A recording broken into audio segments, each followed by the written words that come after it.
اعوذ باللہ من الشیطان الرجیم، بسم اللہ الرحمن الرحیم۔ تاریخ: عمرہ خان جندولی، حصہ ششم۔ انگریز کا باجوڑ کی طرف پیش قدمی۔ انگریزوں کو عمرہ خان جندولی سے بڑا خوف تھا، کیونکہ اس کے پاس ایک منظم قوت تھی اور وہ بہترین منصوبہ بندی کرتا تھا، جبکہ دوسری طرف قبائل کے پاس ایک منظم لشکر نہیں تھا اور ان کی قوت منتشر تھی۔ اس لیے انگریزوں کو قبائل سے اتنا خوف نہیں تھا جتنا کہ عمرہ خان جندولی کے منظم قوت سے اسے خوف تھا۔ اس لیے انگریز اس کا پیچھا کر رہے تھے اور پوری قوت کے ساتھ اس کو کچل دینا چاہتے تھے۔ انگریزوں نے اسے افغان نیپولین کا نام دیا۔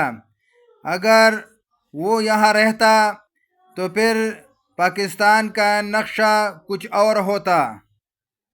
انگریز 1000 سال پہلے کی منصوبہ بندی کر رہا تھا۔ انگریزوں نے یہ علاقے افغانستان سے چھین لیے اور اس علاقے کو ایک بفر زون بنا دیا، اور اس کے ساتھ ساتھ افغانستان کو بھی ایک بفر زون بنا دیا تاکہ روس اس طرف مداخلت نہ کر سکے اور وہ گرم پانی تک نہ پہنچ سکے۔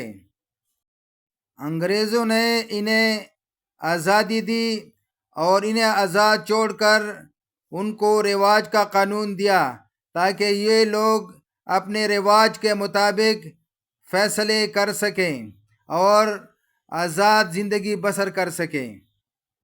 انگریزوں کو یہ یقین تھا کہ یہ پشتون لوگ اسلام کے ساتھ بہت لگاؤ رکھتے ہیں، اس لیے یہ روس کے لیے ایک سیسا پلائی ہوئی دیوار ثابت ہو سکتی ہے، اور ایسا ہی ہوا۔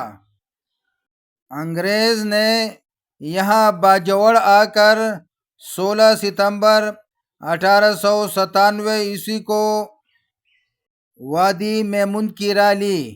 رسالہ توپ خانہ اور پیادہ لشکر کو 3 حصوں میں تقسیم کر دیا گیا اور ہر حصہ مختلف سمتوں میں روانہ ہوا۔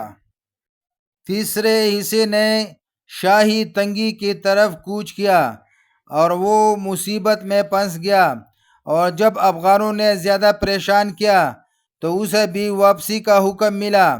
افغان پہاڑوں سے نیچے اتر آئے اور ایسی بگدڑ مچی کہ سپاہی ایک دوسرے پر گرنے لگے۔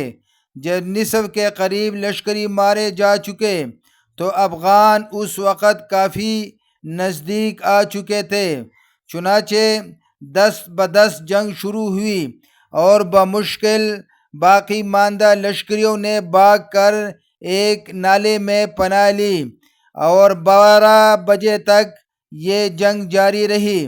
اس کے بعد جب افغان واپس لوٹے تو ایک ڈاکٹر انگریز ہیوز کو بھی اٹھا لے گئے، جس کے انجام کا کچھ پتہ نہ چلا۔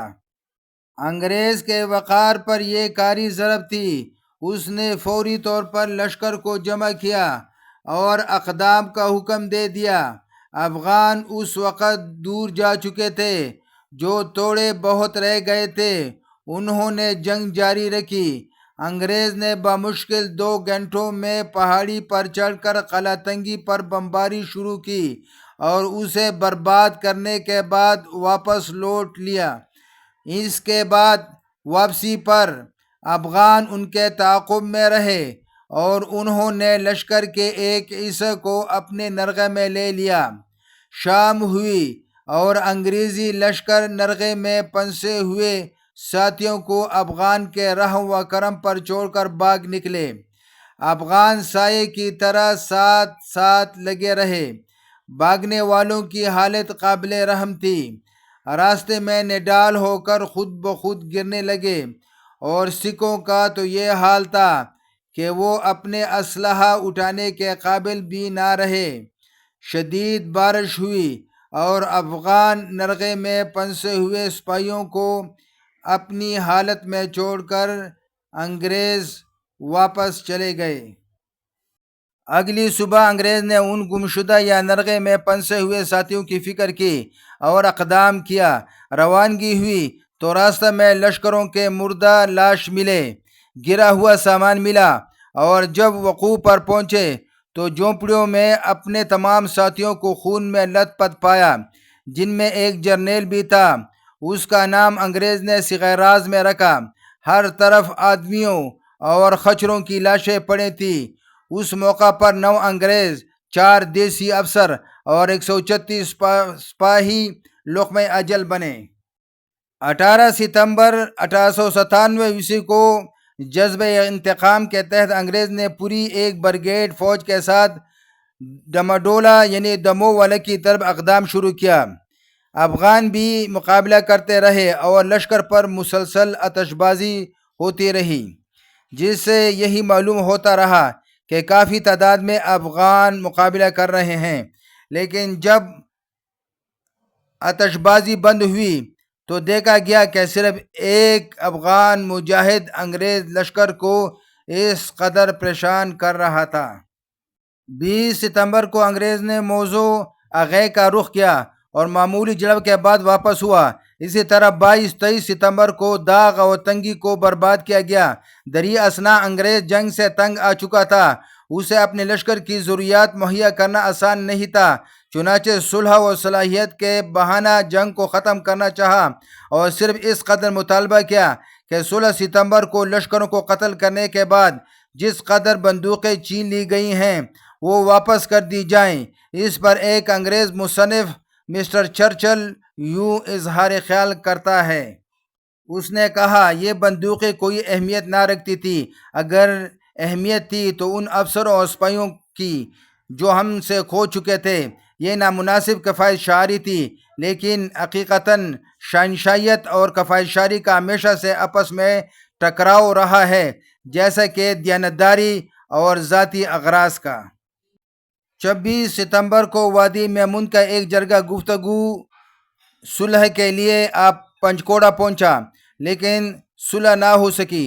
تو 29 ستمبر کو انگریزی لشکر نے وادی میمون میں 15 دیہاتوں کو مسمار کر دیا۔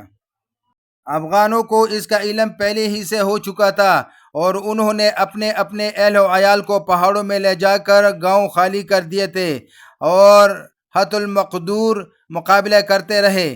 30 ستمبر کو اگرا اور گڑھ پر آگ برسائی جانے لگی۔ افغان مردانہ وار مقابلہ کر رہے تھے، ڈول بج رہے تھے اور والہانہ انداز میں جنگ لڑی جا رہی تھی۔ 2 انگریز افیسر مارے گئے، 5 شدید زخمی ہوئے اور 54 سپاہی لقمہ اجل بنے۔ 30 ستمبر کو بدلے پر بمباری کی گئی۔ 11 اکتوبر کو خانِ خار، خانِ جار اور خانِ ناوگے کی قیادت میں علاقے کے معززین پر مشتمل ایک جرگہ عنایت قلعہ سے نصف میل کے فاصلے پر نواق کلی میں ہوا، اور یہ فیصلہ ہوا کہ ایک مقررہ تعداد میں بندوقیں واپس کرنے کے بعد عمرا خان جندولی کی طرفداری کو اپنے علاقے میں قیام کی اجازت نہ دیں گے۔ اس پر 12 اکتوبر 1897 کو عنایت قلعہ کا کیمپ اٹھا لیا گیا۔ انگریز نے خانِ ناوگے کو 10,000 روپے، خانِ خار کو 3,500 روپے اور خانِ جار کو 2,500 روپے بطور صلہ خدماتی انعام میں دیے۔ 20 اکتوبر کو عثمان خیلوں سے صلح ہوئی۔ اسی طرح 1897 کا بربریت ختم ہوئی۔